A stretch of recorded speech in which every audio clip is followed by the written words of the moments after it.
આજના યુવાનો મોબાઈલની અંદર એપ્લિકેશન આવતા સોફ્ટ પોન એના માટે રસ્તો ખુલી ગયો છે. તો પોન પણ એડિક્શન થઈ ગયું છે. તો આ પોન એડિક્શન શું છે ને આને કેમ દૂર કરાય?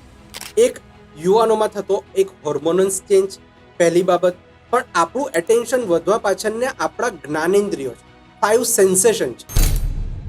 What is peer pressure and what is the psychology behind it? આ બધી બાબતોમાં પીપલ પ્લીઝિંગ બિહેવિયર બહુ જ કોમન હોય છે. તો સાયકોલોજી આમાં કઈ રીતે કામ કરે? વ્યક્તિને એવું જ લાગે છે કે આ જ સાચું છે ને આ જ કરવું જોઈએ. આજે વ્યસન માટે હું કહીશ કે જ્યારે પણ અમે યુવાધનને જોતા હોઈએ ત્યારે કહેતા હોય કે સાહેબ હું એકલો થોડી છું, મારા જેવા 10 છે, મેં એકલા સેલ્ફ હાર્મ થોડી કર્યા છે, આખું યુગ એવું છે. તો આ સામાન્ય બાબતો થતી જાય છે જેમાં લોકોને વ્યક્તિ જ્યારે એડિક્શનની અંદર ફસાઈ જાય છે ત્યારે એને રિહેબિલિટેશનમાં જવું જોઈએ કે ન જવું જોઈએ? રિહેબિલિટેશન એક લાસ્ટ ઓપ્શન છે હું કહીશ. સવારે આંખ ખુલતાની સાથે જ જ્યારે નસો હાથમાં આવી જાય છે અને એમાંથી બહાર નથી નીકળી શકાતું, અને જે મુખ્ય 3 બાબત.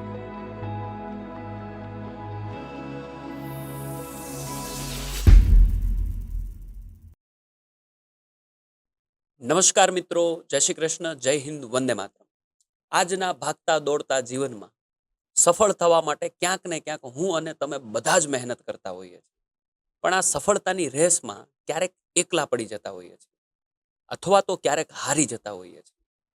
આ હાર અને આ એકલાપણું આપણે જીવનમાં ક્યારેય કોઈની સાથે શેર નથી કરતા, અને એ સમયે આપણે કંઈક અલગ રસ્તાઓ લઈ લઈએ છીએ.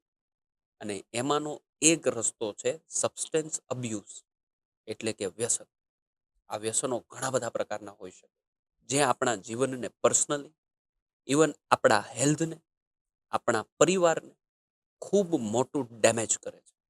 તો આવો આ વાત ઉપર પ્રકાશ પાડીએ. આપણી સાથે મનના ડૉક્ટર, માનસિક સ્વાસ્થ્યના ડૉક્ટર ઉર્વેશ ચૌહાણ હાજર છે. એમને વાત કરીએ કે આમાં શું કરી શકાય. જીવનમાં યુવાન હોય કે બાળક હોય, એકલતા ક્યારેક એને ભરડી ખાય, અને આ એકલતાનો રસ્તો એ લોકો ઘણીવાર વ્યસન તરફ દોરી જતા હોય છે. આનું કારણ શું અને આમાંથી કેમ બહાર નીકળાય? વ્યસન એક માનસિક બીમારી છે અને પારિવારિક બીમારી છે. જેવી રીતે સોશિયલ મીડિયા આપણને કેમ પસંદ છે, પહેલા તો કલાક સુધી આપણે જોતા, હવે રીલ સુધી જોઈએ છે. હવે એટેન્શન સ્પાન પહેલા 5 થી 7 હતો, હવે 2 સેકન્ડ સુધી પહોંચી ગયા. તો રીલ્સ ચાલવા પાછળનું કારણ અને મોબાઈલ એડિક્શન અથવા એક નશો, એક એડિક્શન, આ બંને એડિક્શન જ છે. પહેલા સમજવું પડે, એડિક્શન એટલે જ્યારે વ્યક્તિ સામેવાળું જ્યારે એની પાસેથી એ લઈ લે ત્યારે વ્યક્તિનું એક આક્રમક વર્તન, અને એ વર્તનમાં એ એબ્યુઝ કરવું, તોડફોડ કરવી, મારામારી કરવી અને એના વગર નહીં ચાલવું, આ એક વર્તનને જ એડિક્શન કહેવાય. રાઈટ. એટલે આ બધી બાબતોમાં જ્યારે આપણે રીલ્સ જોઈએ છે ત્યારે એ રીલ્સ અને આ એડિક્શનનું એક સિમિલર એક બાબત છે, ડોપામાઇન, જે હેપી કેમિકલ્સ જેમ ઇન્સ્ટન્ટ બૂસ્ટ કરે છે. અને એ ઇન્સ્ટન્ટ બૂસ્ટના કારણોને લઈને જે હેપી કેમિકલ્સ અપ થતા જાય છે, જેને લઈને એકલતા, તમે જે શબ્દ વાપર્યો, એ એકલતાને ઓછું કરવા માટેનું આ રસાયણ કન્ટિન્યુઅસ શૂટ થયા રાખે, અને જેને લઈને વ્યક્તિ હેપી ફીલ કરતો જાય. એટલે જ તો મોબાઈલ લઈ લેવાથી આજે ગમતું નથી. રાઈટ. આ એડિક્શન માટેના કારણો આજે શોર્ટકટ માટે છે કે જેમાં વ્યક્તિએ કોઈ પણ મહેનત કર્યા વગર ઇન્સ્ટન્ટ લીધેલું આ એક દ્રવ્ય, સ્મોકિંગ, ગાંજો, આલ્કોહોલ કે અન્ય કોઈ પણ વ્યસન, જેને ઇમિડિયેટ એક હેપી મુમેન્ટ અને એક પ્લેઝર તરફ લઈ જાય છે, જેને લઈને લાગે છે કે હા, આ જ એક રસ્તો છે. આલ્કોહોલ, દારૂ, સ્મોકિંગ, આ તો સબસ્ટન્સ અબ્યુઝના કારણ છે જ, પણ એની સાથે સાથે આજે મોબાઈલ એ પણ એઝ અ એડિક્શન કામ કરે છે. આજે ઘણા બધા વિડીયોઝ આપણે જોયા હોય છે કે મમ્મી પપ્પા જ્યારે મોબાઈલ બાળક પાસેથી લઈ લે છે તો એ એટલું બધું આક્રમક થઈ જાય છે. What is solution in that? આમાં શું સોલ્યુશન લાવી શકાય? અ, ખૂબ સરસ પ્રશ્ન છે કે જ્યારે મોબાઈલ એડિક્શન છોડવા માટે હોય ને, તો કદાચ ટીન એજ અને યુવા ધનની વાત કરો, કે જેમાં ટીન એજ અને યુવા ધનને કેવી રીતે અટકાવી શકાય. જે લોકો પોતે જાણે છે, સમજે છે કે મારો મેક્સિમમ યુઝ હવે મોબાઈલ ઉપર ગયો, ટેકનોલોજીનો ઉપયોગ આજે આપણે કરતા થયા છે, કારણ કે ભણતર પર અને આજે આપણે મોબાઈલ પર આવી ગયું. એવી કેટલી બધી એપ્લિકેશન અને જરૂરિયાત આજે મોબાઈલ પર આવી ગઈ.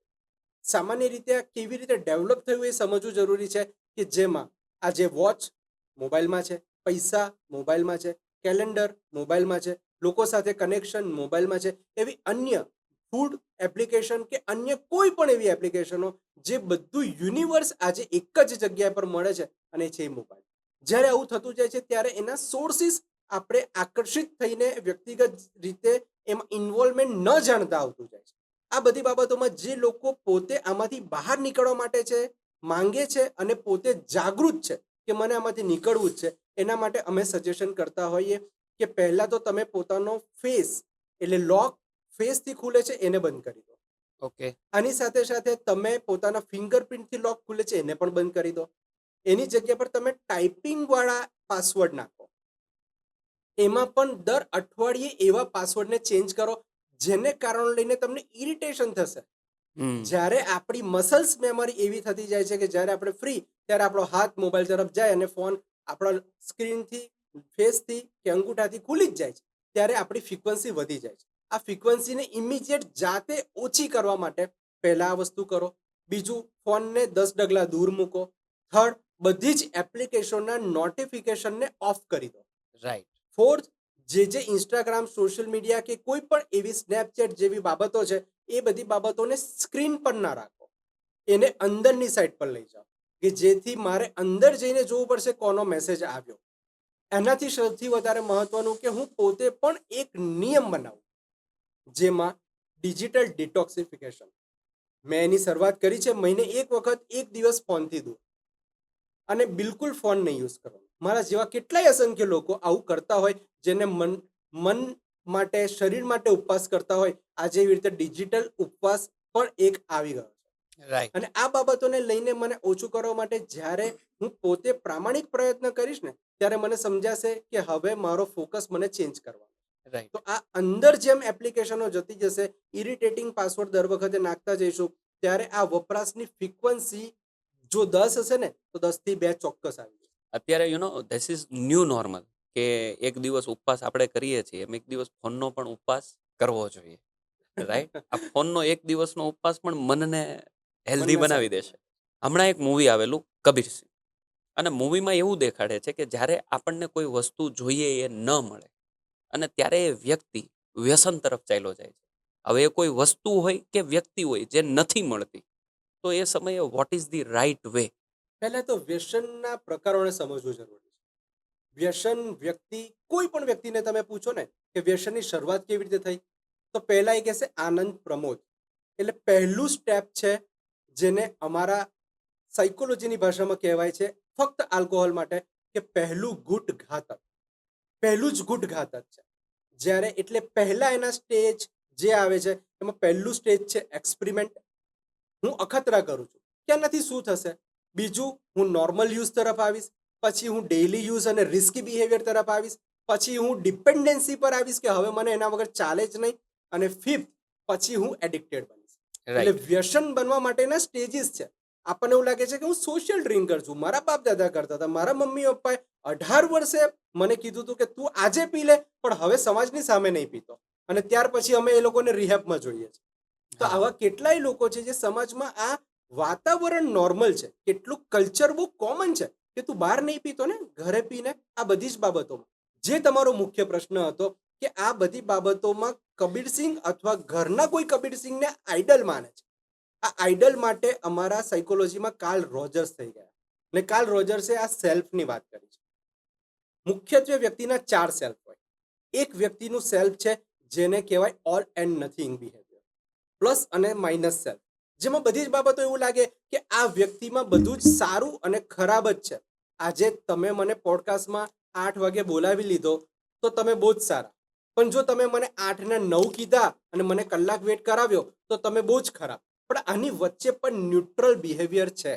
તો હું ખાલી 2 થિંકિંગ પર ના જાઉં, કે જેમાં પોલો થિંકિંગ જેને કહેવાય, ખાલી પ્લસ ખાલી માઇનસ. એની વચ્ચે પણ ન્યુટ્રલ છે. અને આ ન્યુટ્રલ રહેતા શીખીએ ત્યારે આ એક પહેલો સેલ્ફ છે જે વ્યક્તિ આઈડેન્ટિફાઈ કરવો જોઈએ. બીજો સેલ્ફ છે લુકિંગ ગ્લાસ સેલ્ફ. હું પોતાની જાતને આઈનામાં જોઉં છું ત્યારે મને એવું લાગે છે કે મને આ સરખું કરવું જોઈએ, આ દાગ હટાવવો જોઈએ, મારો વાળ સરખા કરવા જોઈએ.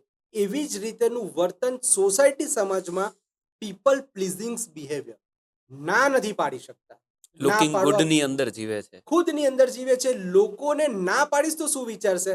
લોકોને ખુશ કરવા માટે જ લોકો જીવતા હોય. આવું people pleasing behaviour. Second self. Third self છે આઈડલ સેલ્ફ.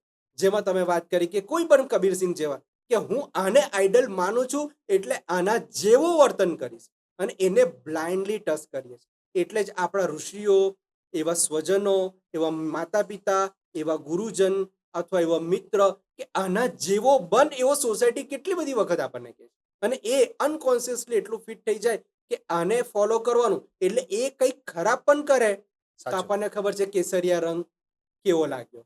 તો આ કેસરિયા રંગ લાગે છે પણ એના માટે તો આઈડલ છે. તો એ આઈડલ લઈ લે છે. પણ આ 3 સેલ્ફથી પણ મહત્વનો ફોર્થ સેલ્ફ છે રિયલ સેલ્ફ. હું પોતાની જાતને ઓળખું, સમજું કે હું જે કરું છું આ બધી જ બાબતો જાણવા સમજવા જેવી છે, કરવા જેવી છે. શું હું આ એક્સપેરિમેન્ટ કરીશ તો એની શું ખાતરી છે કે હું સોબર નહીં રહી શકું, વ્યસની જ બની જઈશ? આ બધી બાબતોમાં મારે એ ખાતરીને આઈડેન્ટિફાઈ કરવી પડશે. જ્યારે હું કોઈને આઈડલ માનું છું ત્યારે મારે એ સમજવું પડશે કે આ મારા માટે કેટલું હિતાવ છે. ત્યારે ઇન્ટેલેક્ચ્યુઅલ પણ બેલેન્સ કરવું પડશે અને ઇમોશનલ પણ બેલેન્સ કરવું પડશે. વ્યસન માટે એક બહુ સામાન્ય બાબતો અમે કહેતા હોઈએ જનજાગૃતિ માટે કે જેવી રીતે દરેક ખાંડ ખાનાર વ્યક્તિને ડાયાબિટીસ નથી થતું ને, એવી રીતે દરેક આલ્કોહોલ અથવા સબસ્ટન્સ કરનાર વ્યક્તિ વ્યસની નથી બનતો. પણ એનો અર્થ એવો નથી કે તમે પણ નહીં બનો. આ બાબતો ગંભીરતાવાળી છે અને આનાથી દૂર રહેવું જ હિતાવ છે. આજના યુવાનો મોબાઈલની અંદર એપ્લિકેશન આવતા સોફ્ટ પોન એના માટે રસ્તો ખુલી ગયો છે. તો પોન પણ એડિક્શન થઈ ગયું છે. તો આ પોન એડિક્શન શું છે ને આને કેમ દૂર કરાય? જે વાત કરી એડિક્શન, એ એડિક્શનમાં સૌથી વધારે મહત્વનું હોય છે ઇમ્પલ્સ બિહેવિયર. ઇમ્પલ્સ બિહેવિયર એટલે વિચાર કર્યા વગર કરેલું વર્તન. અને એ વર્તનના લીધે ક્રિમિનલ્સ ક્રાઇમ પણ કરે, વ્યસની પણ કોઈ બને, એક્સિડન્ટ પણ કરે, કોઈ સોશિયલ એક્ટિવિટી એટલે એન્ટી સોશિયલ પર્સનાલિટીમાં પણ ડેવલપ થાય, મારધાડ પણ કરે. એવી જ રીતે કોઈ પોન પણ જોઈએ. પણ સૌથી વધારે આપણે ફોન અને આ પોન તરફ કેમ એડિક્ટેડ અથવા કેમ વધારે એકાગ્ર કરીએ છીએ અથવા આપણું એટેન્શન વધારે કેમ જાય છે એ સૌથી વધારે મહત્વની જરૂર છે. એક યુવાનોમાં થતો એક હોર્મોનલ્સ ચેન્જ પહેલી બાબત. પણ આપણું એટેન્શન વધવા પાછળને આપણા જ્ઞાનેન્દ્રિયો છે, 5 સેન્સેશન છે. આપણા વડલાઓ કહેતા કે એક આંગળી મૂકીને વાંચ. એનું સાયન્ટિફિક ઇવેલ્યુએશન આ જ છે. કારણ કે હું ટચ કરું છું, બોલું છું, જોઉં છું અને સાંભળું છું ત્યારે મારા સૌથી વધારે સેન્સેશન એમાં ઇન્વોલ્વ થાય છે. અને જ્યારે ઇન્વોલ્વ થાય છે ત્યારે મારી યાદ શક્તિ વધે છે કારણ કે મારું એટેન્શન ત્યાં છે. આની પાછળનું આ જ સાયન્સ છે. આવી જ રીતે ફોનમાં પોન જોવા માટેનું પણ આ જ સાયન્સ અહીંયા આપણે જોઈ શકીએ, સમજી શકીએ. કારણ કે હું જોઉં છું આજે ઇયરબડ્સ અને એનાથી સાંભળું છું કારણ કે એ એકાંતમાં જોવાવાળી વાત છે. એની સાથે ટચ કરું છું અને આજનું એઆઈ, આ જે સોફ્ટવેર એટલું બધું ડેવલપ થતું જાય છે કે યુવાધન કઈ 2 જગ્યાએ અટકે એને આવા યુવાધનની પાછળ થયેલું રિસર્ચ કે આ યુવાનોને બીજું હું શું પીરસીશ તો એ અટકી રહેશે અને એ એનો શિકાર થઈ જાય. એટલે એને ગમતી વાતોમાં ડોપામાઇન, નોન એપિનેફ્રિન્સ એવી રીતે શૂટ થતા રહે ધડ ધડ ધડ ધડ. એને એ ડોપામાઇન અને હેપી કેમિકલ્સ અપ થતા જાય. એને કારણો લઈને એ હજી પ્રોસેસ કરે ત્યાં સુધીમાં તો એને ઘણું બધું જોઈ લીધું. રાઈટ. અને એવું પણ થાય છે કે એપ્લિકેશનની અંદર તમે 2 સેકન્ડ માટે પોન અથવા તો સોફ્ટ પોન જોયું એટલે ત્યાર પછીની બધી જ રીલ્સ એ સોફ્ટ પોનની જ હોય છે. સાચી વાત છે. અને પીપલ આર ડ્રેન ઇનટુ એમાં ને એમાં ચાલ્યા જાય છે. હવે આમાંથી કઈ રીતે દૂર થવું? એક આમાં 4A ટેકનિક અમે સાયકોલોજીમાં કહેતા હોય. પહેલી બાબત છે અવેરનેસ, કે હું અવેર રહું. સેકન્ડ એ છે એકાઉન્ટેબિલિટી, કે એની જવાબદારી મારી પોતાની છે. થર્ડ એ એક્શન, કે હું એક્શન શું લઉં છું. અને ફોર્થ પોતાની જાતને એપ્રિશિએશન, હું પોતાની જાતને સરાહના કરું. કારણ કે આવી બાબતોમાં મને કોણ સરાહના કરશે? કોઈ પણ એક્શન તરત નથી થતી. તમે વિચારો કે ફોન જોવો કે પોન જોવો કે એકાંત પણ માણવી, એની પાછળના મનોવૈજ્ઞાનિક સ્ટેપ્સ ઘણા બધા છે.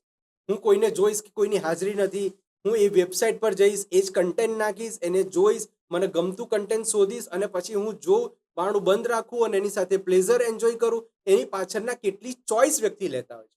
આ ચોઇસ એટલે એક્શન. અને આ એક્શન જ્યારે બદલી લઈએ અવેરનેસની સાથે ત્યારે પોતે એપ્રિશિએટ પોતાએ જ કરવું પડે છે ને એમાંથી ચોક્કસ બહાર નીકળી જવાય. વોટ ઇઝ પિયર pressure and what is the psychology behind it? પિયર પ્રેશર્સ માટે હું કહીશ કે કોઈની પણ વાતમાં, કોઈ પણ આઈડલ સેલ્ફના ઇન્ફ્લુઅન્સમાં એટલું બધું આવી જવું કે જેને લઈને પોતાનું મન ન હોય તે છતાં પણ તે વર્તન કરવું.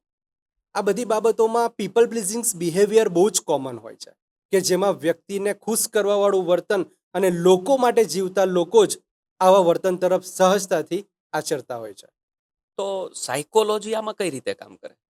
સાયકોલોજી, કારણ કે સોસાયટી, સમાજ, એક અપબ્રિંગિંગ, મારું એક કલ્ચર, મારી આસપાસનું વાતાવરણ, મારું એજ્યુકેશન, એ જ બાબતોમાં રિપીટેટિવ થયેલું એક એડેપ્ટિવ સ્કિલ વ્યક્તિને એવું જ લાગે છે કે આ જ સાચું છે ને આ જ કરવું જોઈએ.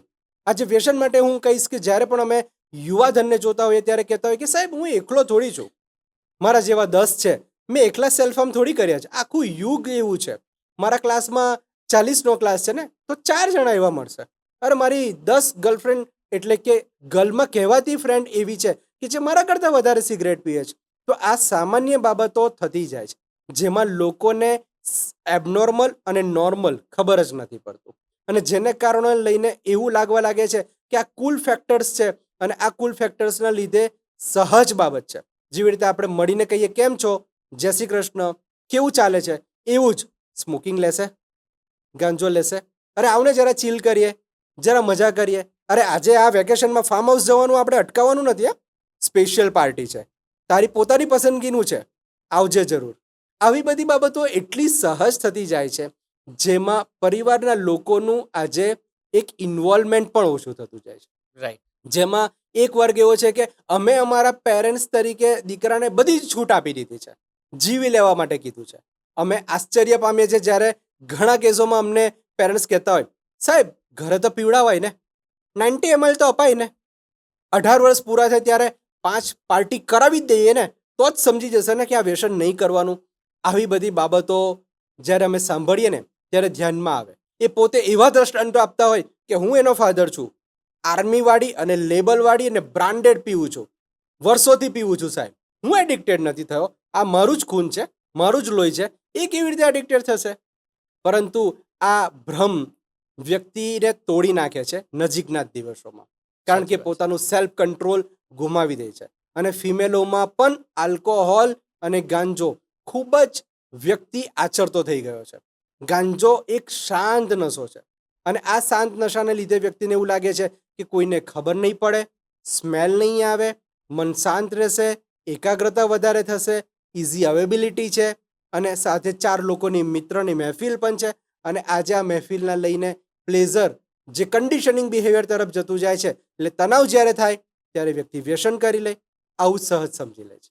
વ્યક્તિ જ્યારે એડિક્શનની અંદર ફસાઈ જાય છે ત્યારે એને રિહેબિલિટેશનમાં જવું જોઈએ કે ન જવું જોઈએ? રિહેબિલિટેશન એક લાસ્ટ ઓપ્શન છે હું કહીશ. એની પહેલાં વ્યક્તિગત આવે છે રિહેબ સાયકોલોજિસ્ટને મળવું, એટલે અમારા જેવા તજજ્ઞોને મળવું. બીજી બાબતો એમાં ડિટોક્સિફિકેશન માટે સાયકેટિસ્ટને મળવું, જેમાં મનોચિકિત્સક એના ડિસઓર્ડરોને અને એના ક્રેવિંગને, એના ડિટોક્સિફિકેશનને હેલ્પ કરે. ત્રીજું એની સાથેનું વ્યક્તિગત કાઉન્સેલિંગ. 4 સ્ટેપ છે પારિવારિક કાઉન્સેલિંગ, રેગ્યુલર ફોલોઅપ.